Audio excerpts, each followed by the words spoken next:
Hello guys, आज मैं आप सभी को कीबोर्ड के फंक्शनलिटीज़ के बारे में बताने वाला हूं। तो आप सभी के सामने आपको कीबोर्ड दिखाई दे रहा होगा।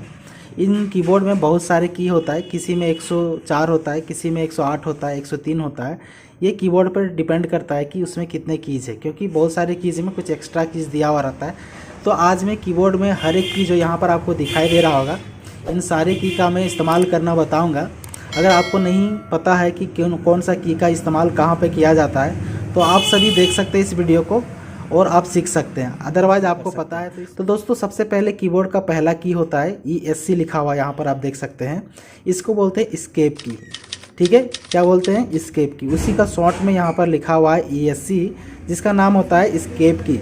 ठीक है, तो एस्केप की का इस्तेमाल दोस्तों बेसिकली यहाँ पर देखिए, एस्केप की का इस्तेमाल करते हैं जब हम कहीं पर भी काम कर रहे हैं, किसी सॉफ्टवेयर में या कोई वर्क करे जैसे कि टेली वगैरह में, और कोई काम को छोड़ के हमको बाहर निकलना है, एकदम उस सॉफ्टवेयर से बाहर निकलना है, तो उस टाइम आपको एस्केप की का इस्तेमाल किया जाता है। इससे आप उस सॉफ्टवेयर से बाहर निकल के हम विंडो में आ जाते हैं।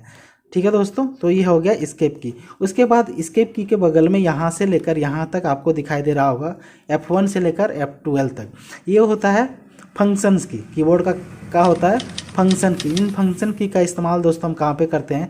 बेसिकली सबसे ज़्यादा काम आता है, जैसे कि यहाँ पर F1, F2, F3, F4, F5 है, आपको दिखाई दे रहा होगा।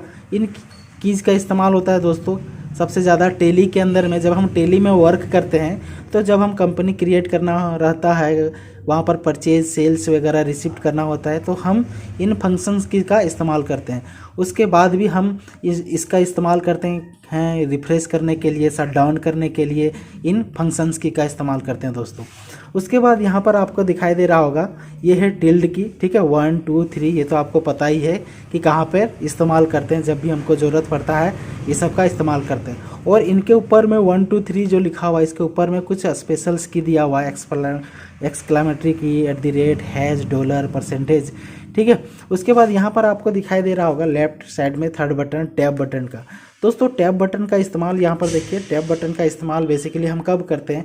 जब हम कोई भी चीज़ लिखते हैं और लिखने के बाद हमको थोड़ा सा ज़्यादा डिस्टेंस चाहिए, तब हम टैब बटन का इस्तेमाल करते हैं, क्योंकि टैब थोड़ा सा जंप तय करता है, थोड़ा ज़्यादा स्पेस देता है। जैसे कि हम लोग यहाँ पर स्पेस बटन आपको दिखाई दे रहा होगा। स्पेस बटन को हम जब प्रेस करते हैं तो एक एक कदम हम करके आगे बढ़ते हैं, एक एक स्पेस लेता है। लेकिन वही चीज़ अगर हम टैब बटन दबाते हैं तो ये क्या करता है? एक ही साथ में कुछ ज़्यादा स्पेस देता है, इसीलिए हम टैब बटन का इस्तेमाल करते हैं।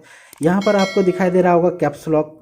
कैप्स लॉक का बटन का इस्तेमाल करते हैं कोई भी चीज़ को कैपिटल में लिखने के लिए दोस्तों। अगर आपको कैपिटल में लिखना है इन सारी चीज़ों को, तो कैप्स लॉक को प्रेस करते ही यहाँ पर आपको लाइट ऑन हो जाएगा और ये कैप्स लॉक चालू हो जाएगा। और तब से हम क्या कर सकते हैं, यहाँ जितने भी अल्फ़ाबेट दिखाई दे रहे हैं सभी कैपिटल लेटर में लिखना शुरू हो जाएगा। उसके बाद है दोस्तों शिफ्ट बटन, यहाँ पर देख सकते हैं। इन शिफ्ट बटन का इस्तेमाल हम कब करते हैं दोस्तों? जब भी अगर आपको @ $, परसेंटेज का इस्तेमाल करना हो, ब्रैकेट का, इन सारों का अगर इस्तेमाल करना हो, तो हम शिफ्ट दबा के इस तरह से प्रेस करते हैं। शिफ्ट दबाते हैं, @ लिखते हैं, शिफ्ट दबा के $, परसेंटेज, इस तरह से। तो शिफ्ट का कहाँ पर प्रयोग में आता है ये भी आपने जान लिया दोस्तों। उसके बाद आपको दिखाई दे रहा होगा, यहाँ पर देख सकते हैं, यहाँ पर कंट्रोल बटन CTRL लिखा हुआ है। कंट्रोल बटन का बेसिकली हम इस्तेमाल करते हैं शॉर्टकट करने के लिए। जैसे कि Ctrl+C से कॉपी होता है, Ctrl+V से पेस्ट होता है, Ctrl+Z से अंडू होता है, Ctrl+X से कट होता है, Ctrl+A से ऑल होता है। इसी तरह से अलग अलग डिफरेंट काम है यहाँ से, है ना। तो कंट्रोल दबाकर सभी का वर्क होता है, जिसमें से हम लोगों का काम आता है दोस्तों। ठीक है, तो हम कंट्रोल बटन का इस्तेमाल करके हम थोड़ा सा काम को फास्ट कर सकते हैं, क्योंकि कंट्रोल बटन क्या करता है, हमको शॉर्टकट देता है। ठीक है, तो इस तरह से Ctrl+C से कॉपी वगैरह होता है। ठीक है, तो वहाँ पर इस्तेमाल आता है। विंडो बटन यहाँ पर आपको दिखाई दे रहा होगा, विंडो प्रेस करने से बेसिकली हमारा विंडो खुल जाएगा। ठीक है, उसके बाद अल्ट बटन है, आपको यहाँ पर दिखाई दे रहा होगा, अल्ट बटन है। इसके बाद स्पेस बटन है। यहाँ पर स्पेस को भी मैंने अभी आपको बताया दोस्तों। अल्ट का भी ज़्यादातर इस्तेमाल कहाँ पर आता है?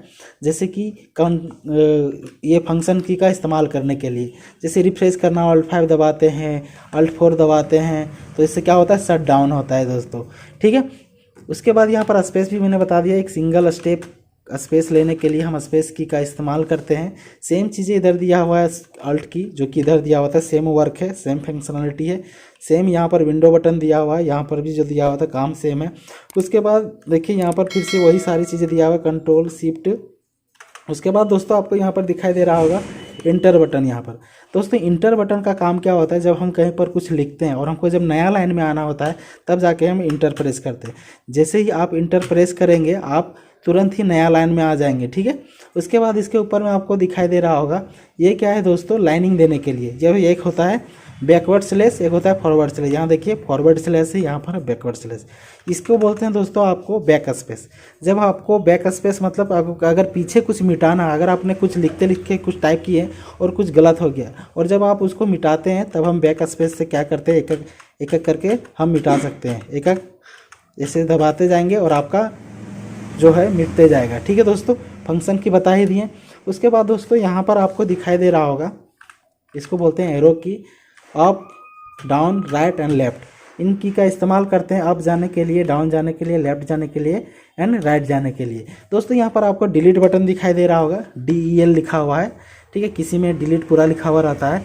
तो डिलीट बटन का बेसिकली इस्तेमाल करते हैं किसी भी अक्षर को, लेटर को हमको डिलीट करने के लिए। इसका और इसमें डिफरेंस क्या है, अगर हम बैक स्पेस से दबाते हैं तो ये आपका बैक साइड पीछे की ओर आपका लेफ्ट साइड डिलीट करते हुए जाएगा।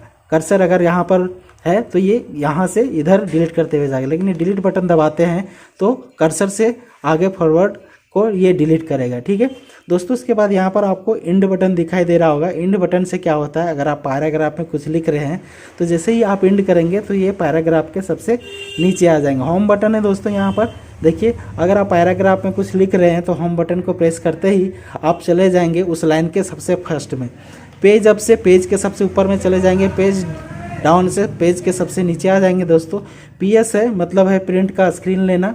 उसके बाद SL पता नहीं, यहाँ पता नहीं चल रहा है, स्क्रीनशॉट है शायद, ठीक है। उसके बाद यहाँ नम लॉक है, यहाँ पर ये जो एरिया आप देख रहे हैं कीबोर्ड का, इसको बोलते हैं नम लॉक, ठीक है। इसको नम लॉक, ये न्यूमेरिक की है यहाँ पर जो दिखाई दे रहा है। तो इस की को दबाने से यहाँ लाइट जल जाएगा और इससे क्या है कि इतना यहाँ पर जो भी यहाँ पर आपको दिखाई दे रहा है कि ये आपका फंक्शनलिटी करने लगता है, ये काम करने लगता है। तो नम लॉक को इस्तेमाल करने के बाद आप ये सारी चीज़ें को प्रेस करने से ये आपका वर्क करेगा। अगर ये बंद रहेगा दोस्तों,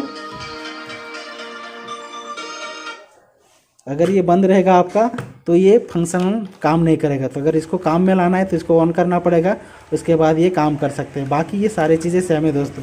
आशा करते हैं दोस्तों कीबोर्ड का सारा कीज़ को मैंने आपको बढ़िया से बता दिया है। अगर आपको ये वीडियो अच्छा लगा तो आप अपने दोस्तों के साथ शेयर करें और चैनल में नए हैं तो प्लीज़ हमारे इस चैनल को सब्सक्राइब कर लें और लाइक कर लें। Thank you. जय हिंद, जय भारत।